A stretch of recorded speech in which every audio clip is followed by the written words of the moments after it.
અમારો વિરોધ સ્માર્ટ મીટરનો છે। કાયદો એવું કહે છે કે સ્માર્ટ મીટર તમે કોઈના ત્યાં નાખો તો 7 થી 15 દિવસની નોટિસ આપવી પડે છે। જૂનું મીટર એને ચેક મીટર કહેવાય છે, એને તમે રહેવા દો। 2 મીટર સુધી કસ્ટમર જુએ કે જૂનો મીટર ને નવો મીટર સરખો બિલ આપી રહ્યો છે, એને સેટિસ્ફાઈડ થાય તો એ તમને પરમિશન આપે કે તમે નાખી દો। કોઈને પણ પરમિશન લીધા વગર ધાક ધમકીથી લગભગ 250 મીટર 3 કલાકમાં જ બદલી દીધા છે અને લોકોનું કહેવું છે કે એ લોકો ડરાઈને ધમકાઈને બદલી ગયા છે અને દંડ વસૂલવાની ધમકી આપીને એ લોકો મીટર બદલ્યા છે। તો અમે સાહેબને અરજી આપવા આવ્યા છે કે અમારા જે જૂના મીટર હતા એ અમને પાછા લગાવો।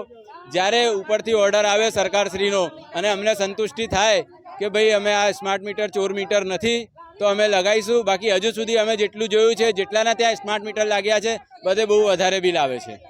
એ વસ્તુનો મેં પોતે ભોગી છું। મેં મારા મકાનનો 1200 રૂપિયા બંધ મકાનનો બિલ આવે છે, મારો જે મકાન બંધ છે, મીટર ચાલતું નથી એનું। અમે વોર્ડ નંબર 6 વારસિયા વિસ્તાર, જોગણી માતા મોહલ્લો, એને વાઘરીવાસ કહે છે। મારું નામ અનુપ બંસીધર ચતુર્વેદી, આમ આદમી।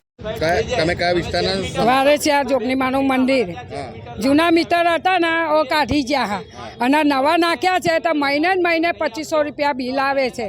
તો એક બિલ આવ્યું, પાછું બીજું બિલ આવ્યું તો અમારાથી ભરાતું નથી। મહિને અમારે ભરાતું નહીં। અમારે 2 મહિનાનું હોય એ કરી આલો અને અમારું મિસિંગ નથી, પછી કુલરો નથી, પંખો ચાલુ છે અને એક ટુપલાકરી ચાલુ છે તો આટલું બધું બિલ કઈથી આવે છે? બિલ આટલું બધું ના આવવું જોઈએ।